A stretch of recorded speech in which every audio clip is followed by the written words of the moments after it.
अस्सलाम वालेकुम, I am Ayesha. Welcome to my channel learn to lead.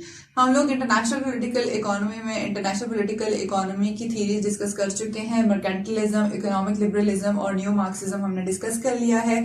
अब हम इंपीरियलिज्म और इंपीरियलिज्म की थीरीज पढ़ेंगे, डिपेंडेंस और इंटरडिपेंडेंस को डिस्कस करेंगे।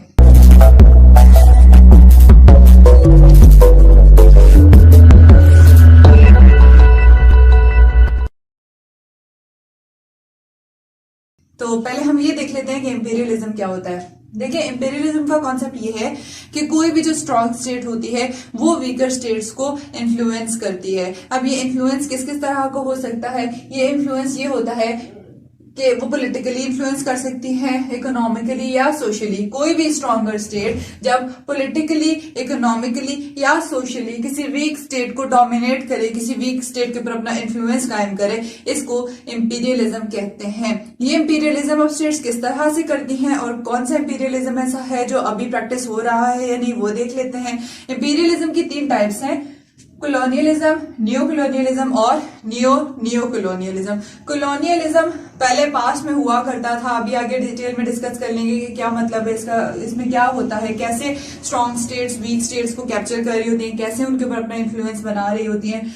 इसी तरह से फिर कॉलोनियलिज्म थोड़ा इवॉल्व हुआ तो एक नए तरीके से, क्योंकि कॉलोनियलिज्म फिर माना नहीं जाने लगा, यूएन बन गई, उसके बाद स्टेट्स में राइट टू सेल्फ डिटर्मिनेशन आ गया, तो न्यू कॉलोनियलिज्म का कॉन्सेप्ट आ गया। और करंटली जो colonialism, current form of imperialism जो है न्यू कॉलोनियलिज्म, ये प्रैक्टिस हो रहा है। तो ये किस तरीके से हो रहा है, इसमें स्टेट्स को कैसे इन्फ्लुएंस किया जाता है, ये देखते हैं।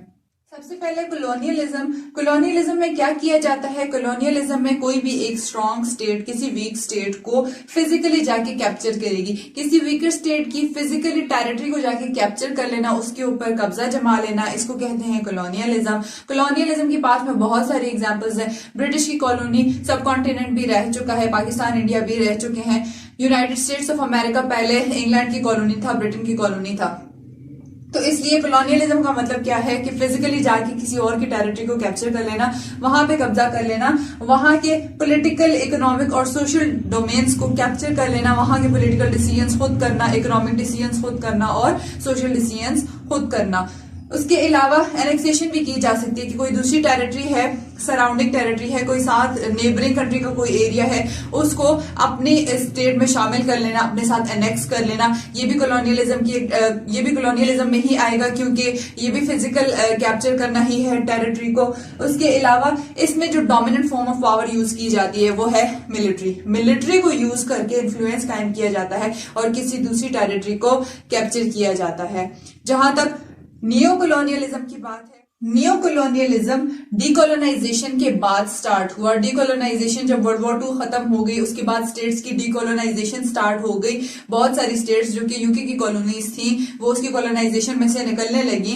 पाकिस्तान, इंडिया का सेपरेट हो जाना और आजाद हो जाना एक एग्जांपल है। 1947 से तब से ही डीकोलोनाइजेशन स्टार्ट हुई थी और सबसे पहले डीकोलोनाइज सब कॉन्टिनेंट ही हुआ था। तो डीकोलोनाइजेशन हो गई जब, तो उसके बाद यूएन क्योंकि बन चुकी थी और अब स्टेट्स को कॉलोनाइज नहीं किया जा सकता था, तो अब क्या हो रहा था, अब कॉलोनाइजेशन की एक नई फॉर्म स्टार्ट होगी। वो क्या कि इंस्टीट्यूशंस बना रहे हो और इंस्टीट्यूशंस में अगेन पावरफुल की ज्यादा डोमिनेंस होगी। जब पावरफुल की ज्यादा डोमिनेंस होगी तो वो वीकर स्टेट्स को उनके ऊपर इन्फ्लुएंस करके, उनको ब्लैकमेलिंग करके उन इंस्टीट्यूशंस के जरिए क्या कर पाएंगी, अपनी बात मनवा पाएंगी, उनको इन्फ्लुएंस कर पाएंगी, चाहे वो पॉलिटिकली है, चाहे वो इकोनॉमिकली है या चाहे वो सोशली है। ठीक है, तो क्या होता था, इंटरनेशनल ऑर्गेनाइजेशन जैसे कि हमारे पास यूएन की एग्जांपल है, यूएन के अंदर जो वीटो का पावर है, जो परमानेंट 5 मेंबर्स के पास है, अब उन परमानेंट 5 मेंबर्स के पास ये अथॉरिटी है कि कोई ऐसी कोई ऐसा फैसला जो हो रहा होता है जिसको वो वीटो करना चाहती है वो कर लेती हैं, जो उनके इंटरेस्ट में नहीं होता, उनके नेशनल इंटरेस्ट में नहीं होता। तो इस तरह से इन ऑर्गेनाइजेशंस के प्लेटफॉर्म को यूज करके, जिस तरह से 2008 में इंडिया मेंबरशिप हासिल करना चाह रहा था, परमानेंट 5 मेंबर्स में शामिल होना चाह रहा था, तो चाइना ने उसको शामिल नहीं होने दिया। China was a powerful state, weaker state को इन्फ्लुएंस कर लिया, कंपैरेटिवली वीकर स्टेट को।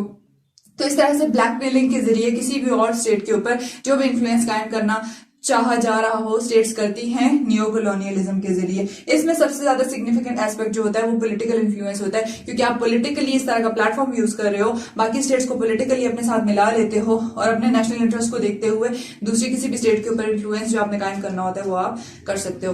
तो इस तरह से ये नियो कॉलोनियलिज्म ऑपरेट होता है। जहां तक नियो कॉलोनियलिज्म की बात है, neo colonialism current form of colonization है। आजकल जो कॉलोनाइजेशन की जाती है, आजकल जो इंपीरियलिज्म हो रहा है वो नियो कॉलोनियलिज्म की फॉर्म में हो रहा है। किस तरह से आप वीकर स्टेट को इकोनॉमिक इन्फ्लुएंस में लेके आ जाओ, वीकर स्टेट को इकोनॉमिकली इन्फ्लुएंस करो, वीकर स्टेट को इकोनॉमिकली हेल्प आउट करो, उसको एड दो और बदले में आप क्या करो, उनके पॉलिटिकल, सोशल और इकोनॉमिक डोमेन्स को कंट्रोल कर लो। इसमें सबसे ज्यादा पावरफुल टूल जो होता है वो इकोनॉमी होता है। अभी करंटली अगर हम लोग देखें तो इकोनॉमी की ही गेम है और जो कोई भी आपको इकोनॉमिकली हेल्प आउट कर रहा है, जो जिस भी स्टेट को, उस स्टेट को फिर डोनर स्टेट की बात माननी पड़ रही होती है, बहुत सारी पॉलिसीज माननी पड़ रही होती हैं। रिसेंट एग्जांपल गुजरी थी जो हम लोगों ने देखा कि सऊदी अरब पाकिस्तान को एड तो देता है और उससे पहले कुछ अर्सा पहले ही सऊदी अरब ने पाकिस्तान को एड भी दी और डेफर्ड पेमेंट्स के ऊपर ऑयल भी दिया और बदले में कहा कि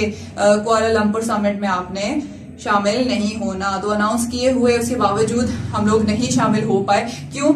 जाहिर सी बात है, इकोनॉमिकली इन्फ्लुएंस करके उसके बाद हमारे पॉलिटिकल डिसीजंस को इन्फ्लुएंस किया गया। और इसी तरह से कैरी लुगर बिल की एग्जांपल ले लें, आईएमएफ की एग्जांपल ले लें। आईएमएफ को यूज करते हुए हमारे बहुत सारे डिसीजंस ऐसे हैं जिनको United states of America influence कर रहा होता है। तो इस तरह से करंट फॉर्म ऑफ कॉलोनाइजेशन ये है, करंट फॉर्म ऑफ इंपीरियलिज्म ये है कि किस तरह से स्टेट्स को इकोनॉमिकली ट्रैप करके उसके बाद उनसे डिसीजंस दिलवाए जाते हैं कि वो डिसीजंस लिए जाएं जो स्ट्रॉन्गर स्टेट की मर्जी के डिसीजंस होते हैं। इंपीरियलिज्म की दो थीरीज हैं, डिपेंडेंसी और इंटरडिपेंडेंसी।